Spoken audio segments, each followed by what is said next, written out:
I'm Rob, and today I'm at the Bugle Inn in Twyford. Well, the Bugle is an old 18th century coaching inn that it used to be on the main road of the village. Well, it still is kind of, but they built some houses here, and I think it was in about 1990s on part of the car park at the front, so it screened it off and hidden it from the main road a bit. But anyway, that's the main road through Twyford there. So we start our walk by leaving the pub behind, walking up the side of the pub along Park Lane. Leaves are just turning on that lovely wisteria.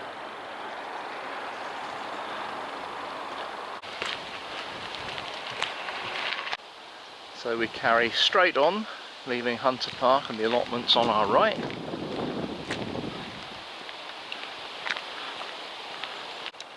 So at the top of Park Lane we turn down a restricted byway called Love Lane.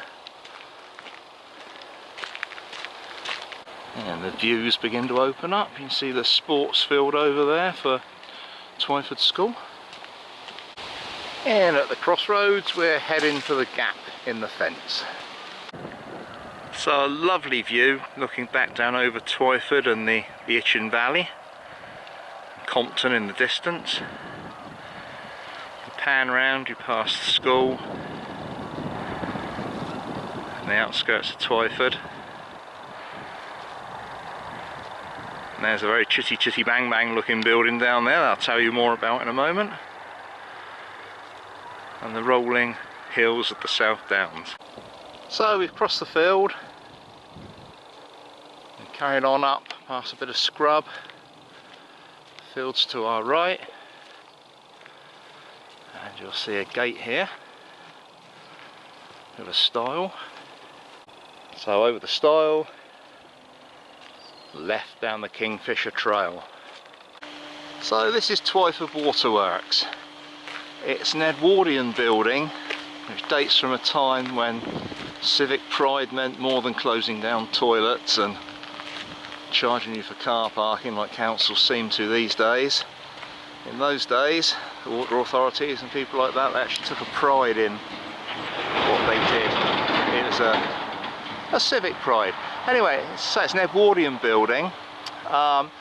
It was used, or still is used actually, to pump up water from the chalk aquifers under the downs.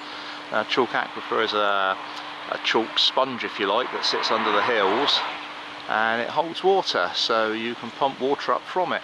And this waterworks also manages to soften the water as well with softening materials that are on the site, or it did do. Had steam pumping engines. Those are discontinued, but there is modern equipment in there now that Southern Water operate, and they still supply 50,000 homes with fresh, pure, well, it's almost spring water really, because it's pumped straight up from the aquifers. So yeah, it's a good job doing. But anyway, Twyford Waterworks Trust took on the waterworks in the 70s to restore and maintain all the old steam equipment in there. It's very sort of Heath Robinson stuff in there. There's some big brick bottle kilns that used to make lime to soften the water. And yeah, it's a cracking building, it's a cracking visit as well. I mean, if you want to visit, it's closed now because it's the winter, but between May and October it's open the first Sunday of every month. So look out for one of their open days and pop along. It's great. There's usually sort of vintage cars and things like that accompany it. But yeah, good day out. But we turn left to make a short walk along the road. So just past the entrance to Humphrey Farms, you'll see a footpath leading off to the right, which we follow. So when you come through the hole in the hedge here, there's a very definite path in front of you, but you don't want that one. You want this one that looks more like a deer track to the left. Beautiful golden autumn colours.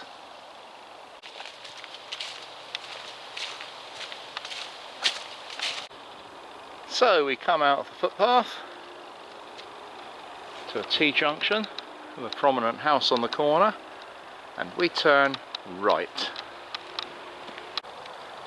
So, all the land on the left belongs to Twyford School.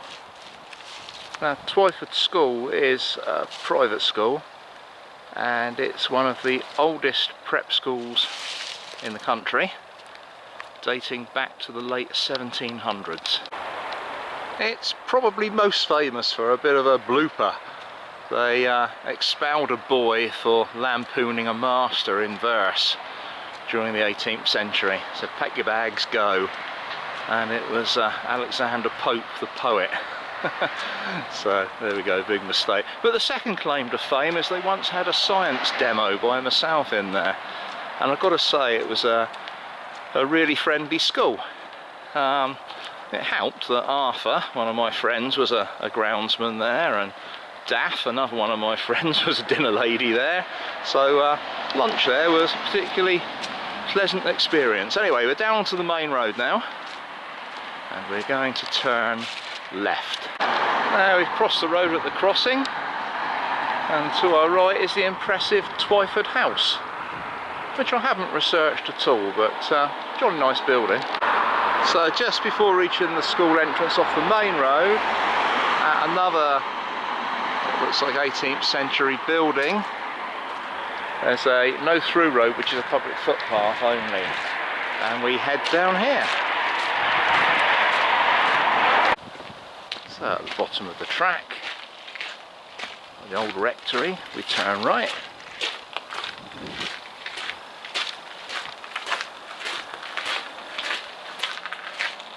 And there's St Mary's Church.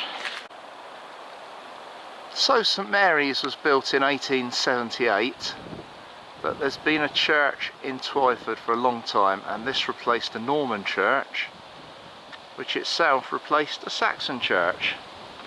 And it's open, so we can take a look inside. So basically it would be a 2.4 screen, 4x3 aspect.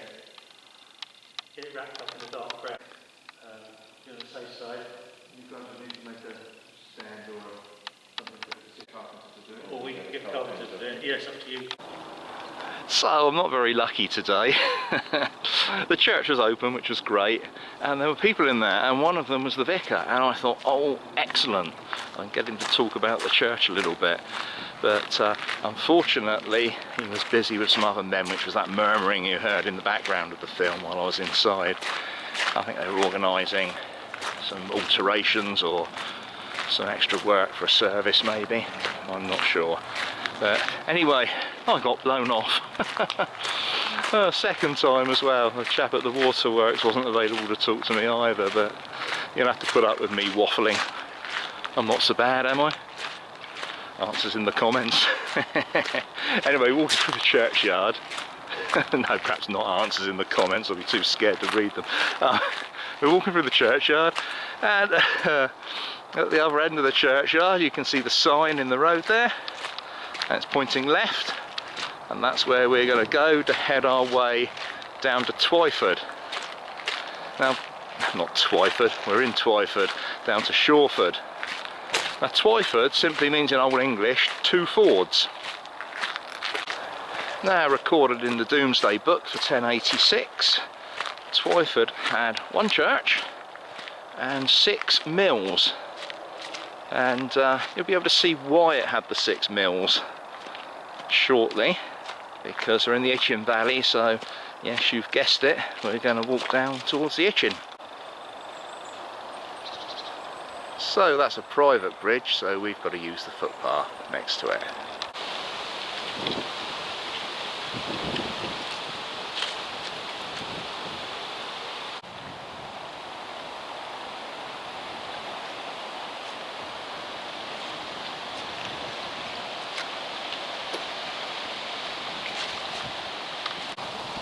So through the Kissing Gate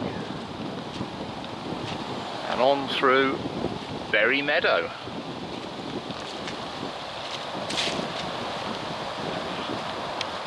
St Catherine's Hill in the distance, and Twyford Down, and coming to another gate and a little footbridge, and we're going to head down towards Compton Lock, or it was called Compton Bay Lock at one time, and it was also called Twyford Lock, but it's known as Compton Lock now. And we go left over the footbridge.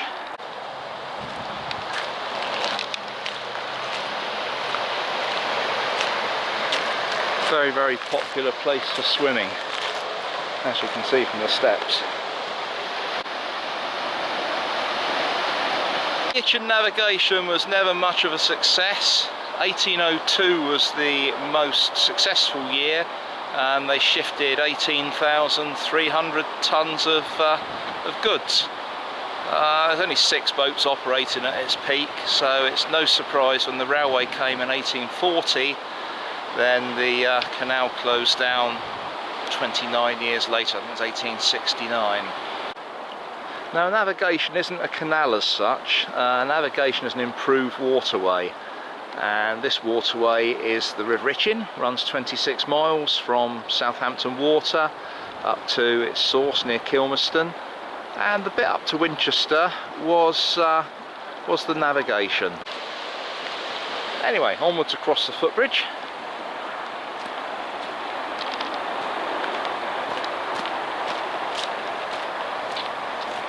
Across another little bridge with a little run-off stream, and another bridge. You can hear very well that railway from 1840. It's the London to Weymouth line. It's a main line, and it's still operating now. Very busy. Between that and the motorway droning away, that's the M3 motorway. A lovely peaceful place, but heck of a lot of noise.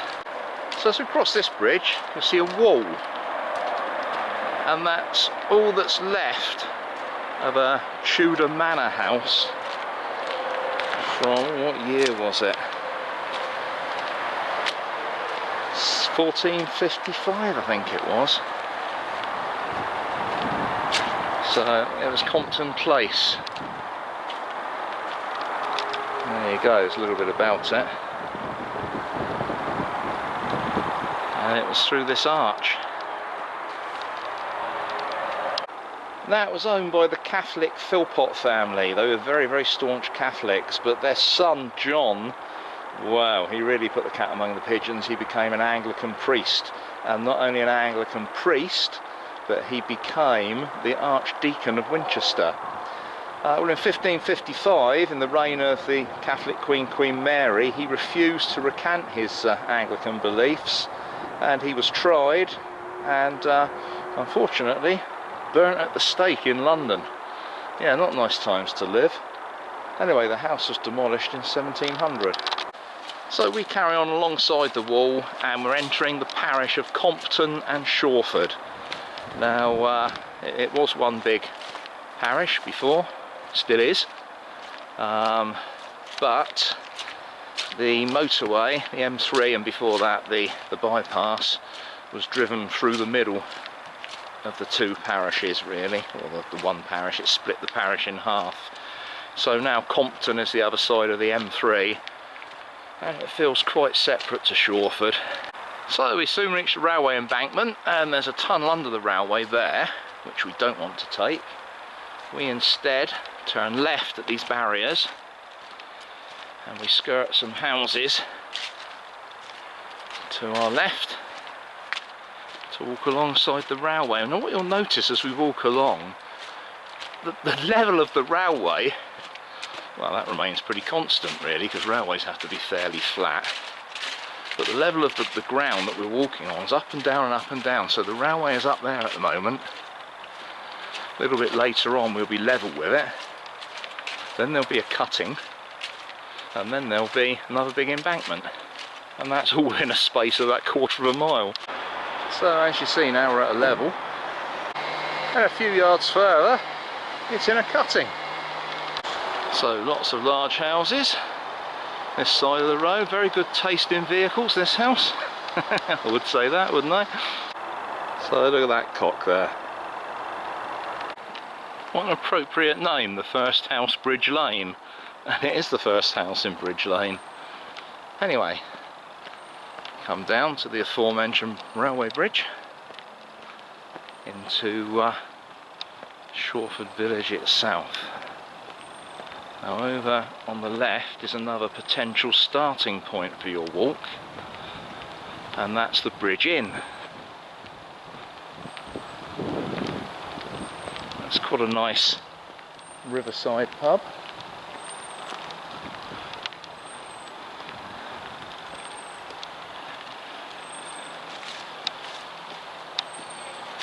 And I see they've got a defibrillator in the telephone box. So, as you all know, if you're a One Foot in the Grave fan, or if you've seen any of the other videos, including Dave Ford's, or any of the fan videos, this is where Victor Meldrew from One Foot in the Grave met his last breath. He came back on the train and wearily trudged down these steps. He came out, it was raining, it was dark, it was glary, the bridge is there. Bridge pub is there. He stepped into the road and whoop! Yes, he was run over by what eventually turned out to be a friend of his wife's. Anyway, Shawford Station has another claim to fame as well as that, and we're going to go on the platform just to show you the station. Up we go. So the next train's to Portsmouth Harbour at 12:23. So it's 1 hour, look. Next one after that is 13:23. But this is it. This is Shawford Station. Not a lot to it. Some of it on a bridge. Or there's the station house. So we walk under the arch towards Shawford Down, which you can see in the distance there, but first we're going to take a look at the station house at Shawford. So there's the station house, and I guess maybe where it's quiet and it's sort of in the countryside, that's why it was the location for the 1974 remake of Brief Encounter, which starred Sophia Loren. So all the stars have been to Shawford: Sophia Loren, Victor Meldrew, now me. Anyway, the villagers turned out to see Sophia Loren and no one's turned out to see me, so I don't know about Victor, although he did it in the dead of night. Anyway, we're walking out now up onto Shawford Down to get a nice view. Pop a few pence in the box.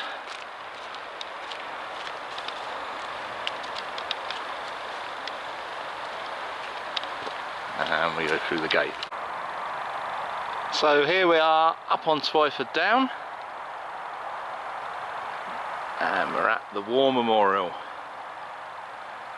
and we can see Twyford Down, see St Catherine's Hill, over Shawford, we can see the church, everything that we've walked so far down in Twyford and beyond.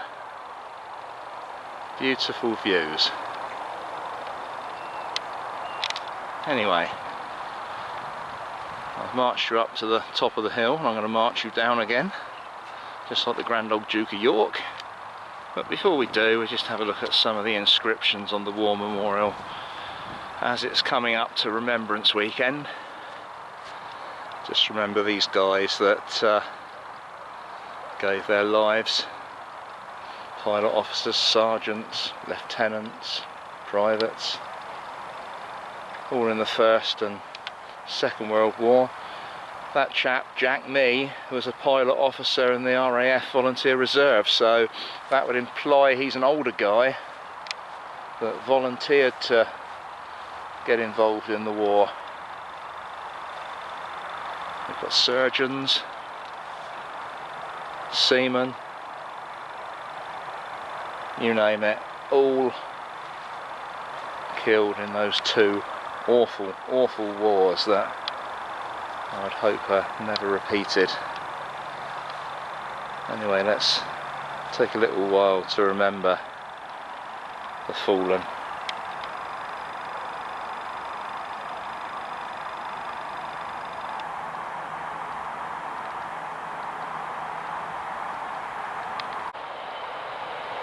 And noisy old train going through there.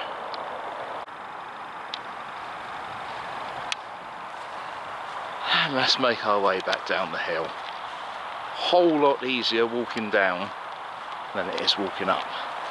So we've come out the gate again. There is a footpath to your left that goes up and down and around and comes out where we want to go through the trees, but it's easier walking just on the road, and you tend to see a little bit more. I say it's a road, it's not a road, it's an access to the car park for the down really, and a few terrace cottages up here.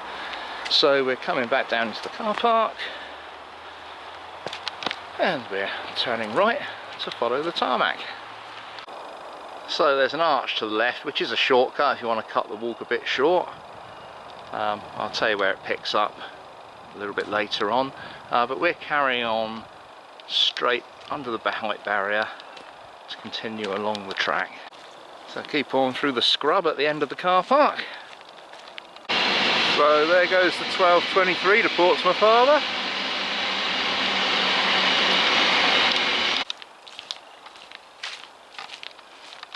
So look out for an arrow post after a while. If you can't see that, you'll see the bridge, and we're going through this kissing gate under the bridge.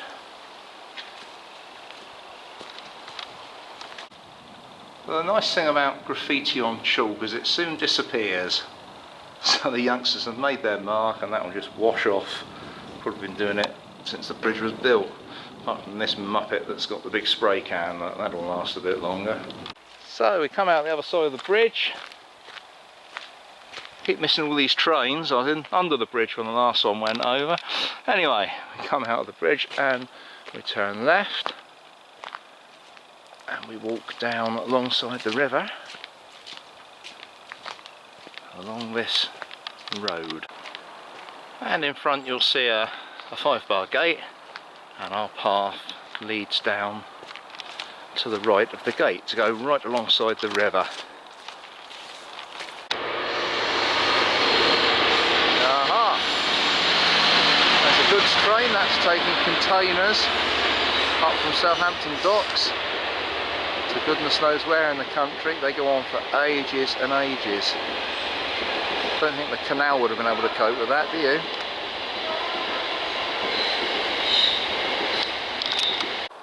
So, as I've said before in other videos, the River Itchen's a chalk stream. That's why you've got lovely eelgrass, and it's lovely and clear. Rises up from the chalk aquifers around Kilmerston way. It turns in little streams and then runs down the river. Beautiful, clear river, perfect for these endangered species such as the southern damselfly and red Atlantic salmon come up here, and other species. So apart from the noisy railway, these terraces are in almost an idyllic position, and there's the railway arch there, the other side of the bridge, and that's where you would come out if you'd have took my shortcut option a little bit earlier on. So if you took that option, oh, ouch, walked into the post, ouch, then you join up with the walk again proper just here. Now I know Shawford really well, and I know these paths along the river really well, and it all goes back, and I'm going to bore you again, it all goes back to being in the Cubs and the Scouts. We were always hiking along here, whether it was weekends or night hikes or whatever. It was always good fun. And one place we always visited, not during the daytime at least, was this place here. And the gate used to be probably about here. Yeah, there's the old path. And they had a concrete model village there called Lilliput. The walls still remain on the edge of the path, but a lot of it has been dug up in the 50 or so years, 40 or 50 years. But I noticed the other day when I was doing the Shawford mini loop that there still remains some of the old buildings. So I think that was once a station building, because I remember a railway ran around here. A railway platform or something there. But that's all that's left of the old Lilliput model village. And as I say, we were always visiting there. Every time we came, we put some money in an honesty box and it went to some charity or other, I can't remember which one. But it was a lovely place to visit. There goes another train. But we carry on our walk. Lovely apples there, ripe for picking. Lovely houses down by the river. Beautiful. This one here, look, I like this. They've got a kids' playhouse and they've got a little slide goes into one of the side chutes of the river. I bet that's great for their kids to play in the summer. Anyway, we carry on, take this delightful path all the way back up into the village, admiring the lovely houses. Look at them. And of course admiring the river itself.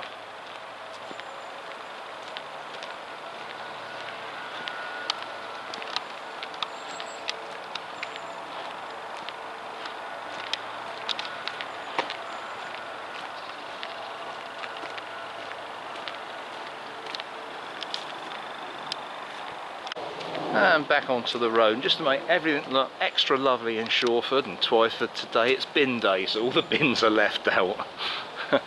Now, foreign visitors, that's what these things are. They're wheelie bins that you've got to put out for the bin man, so they aren't always littering the streets like this. It's just once a week. Anyway, there's the bridge. That's in the Bridge Inn, and we turn right to go down this footpath on the left.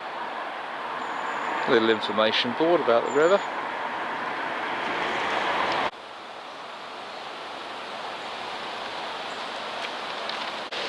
So over this fence out of sight behind the bushes is one of the old mills. It's just a house now, but you can still hear the water running through the race. There you go, that's a slightly better view.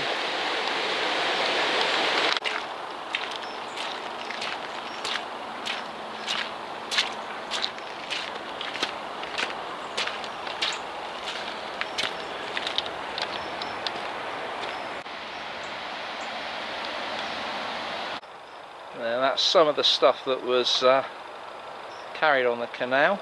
So very small quantities of coal, corn, ironstone, timber. 9 miles, 2 shillings and 9pence to carry that there, from Northam to Shawford. Nice bit of thatch up there in amongst all the big houses.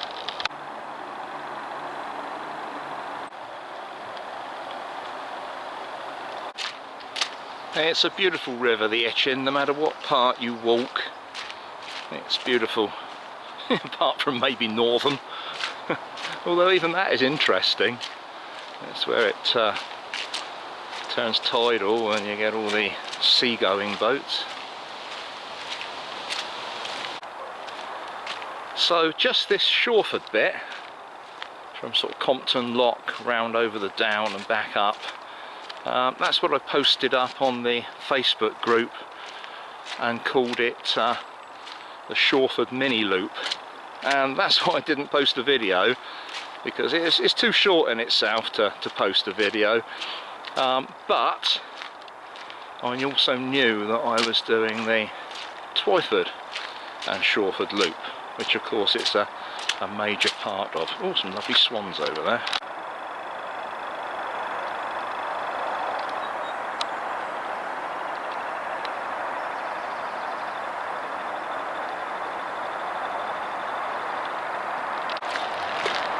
So we're heading back up towards Compton Lock. I quite like Compton Bay Lock actually. But anyway, it was an unlikely place for a bit of civil disobedience back in the summer, during the lockdown, during the early summer. Apparently the police were called on several occasions to disperse lots and lots of youngsters who were determined to go for their river swim there. I mean, you've got 26 miles of river, but they all decided to go swimming there. I need to take a note out of Sue Keen's book. There, now I can get a bit closer because there's nobody here, so it's used now. Well, I'm not sure if it is used now. That use looks long past its good days. So it would have been used to control the level of the river. No lock gates here anymore. Nothing like that. You wouldn't get a barge up here. So it's still a lovely place. Come and dangle your wet legs. Ooh. The concrete theme of danger, if you will.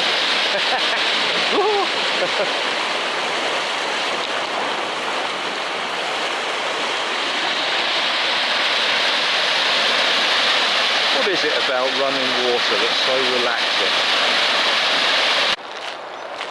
Anyway, we head back across Berry Meadow to Twyford. There's the church over in the distance.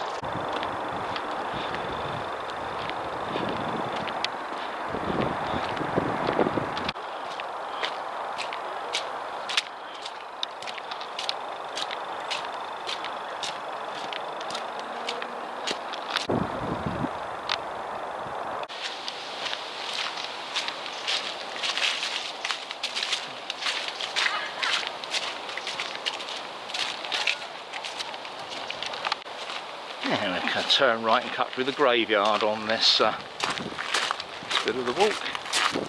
Actually some Commonwealth War graves in here, which I won't search for today, but if you're interested in that sort of thing, then by all means come and have a look. Graveyard totally festooned with yew trees. And again, as I say on a lot of walks, revered by Christians, because it makes them think of the death and the resurrection of Jesus, because an old tree can dip its boughs down really low so they make contact with the soil and a new tree springs up, so it's like new life from old. That's a nice view of the church. And we turn right once more. Let's walk down the side of the old rectory. Instead of turning left, we take this footpath here to go diagonally across some fields back into the village.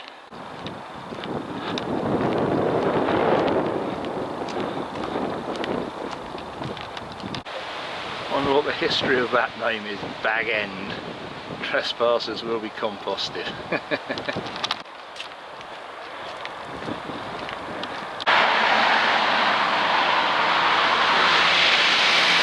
So there's the main road, and we're walking down the bank. So there's Twyford Parish Hall, built in 1903,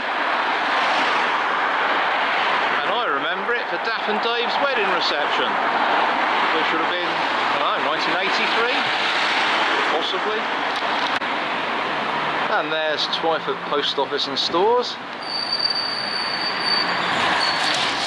69 bus, hope he's not pulling in for me. And the old Dolphin Inn, which is non-extant now, I don't think. He was pulling in for me. Sorry, Mr. Bus Driver. As you can see, it's just past Balloway.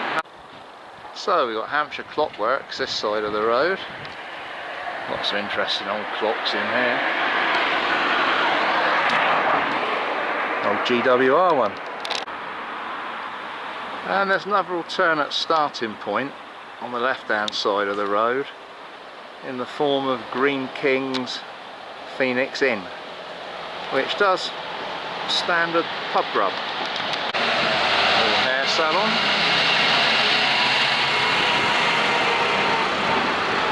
here are those newish houses that are in the Dolphins car park. Dolphins car park? The Bugles car park. And as I say, if high-end dining's your thing, then you'll get that in the Bugle for a price to match.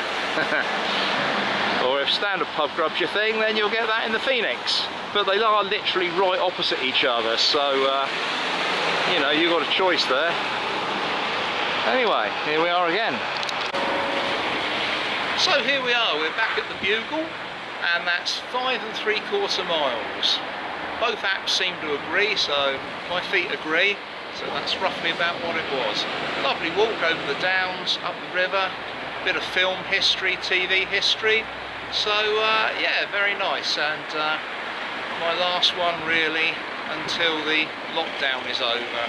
Might go up my woods a little bit, do some more, but anyway, if you enjoyed that, then please join me on another walk, and like and subscribe.